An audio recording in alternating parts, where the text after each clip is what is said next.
Menstrual health management এটা আসলে একটা ক্রস সেক্টরাল ডেভেলপমেন্টের ইস্যু এবং এটির সাথে আসলে ক্লোজলি টাইড আমাদের এডুকেশন, ক্লাইমেট রেজিলিয়েন্স এবং জেন্ডার ইকুইটি ইস্যুগুলো।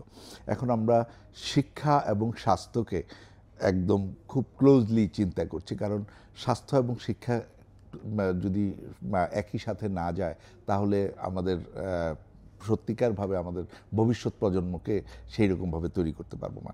আমাদের স্টুডেন্টদের সাইকোলজিক্যাল, ফিজিওলজিক্যাল এবং মেন্টাল হেলথকে যাতে অ্যাড্রেস করে আমরা যেন মেনস্ট্রুয়াল হেলথ হাইজিন ম্যানেজমেন্টের জন্য প্রপার সিচুয়েশন বা প্রপার সাপোর্ট সিস্টেম আমি স্কুলে এনশিওর করতে পারি, যাতে করে আমাদের মেয়েরা they feel comfortable at home এবং they feel friendly environment at school level.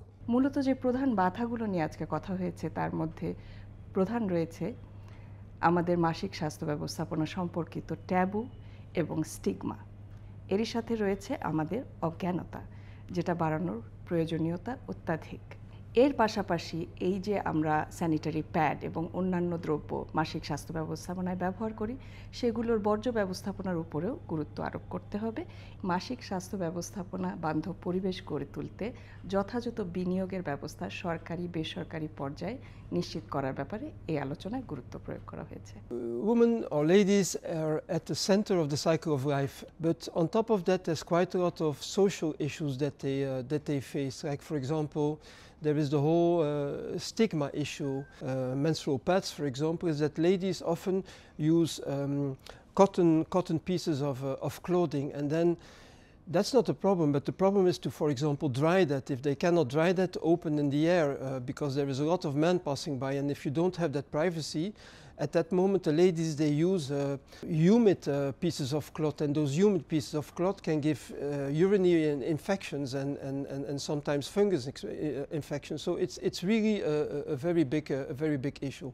There is also the lack of infrastructure, more particularly in schools and especially for young girls who suddenly are faced with this phenomenon and are a bit shy when it happens, and so they lack school because of menstrual health, which is problematic for them in their later life, eventually even in their economical life.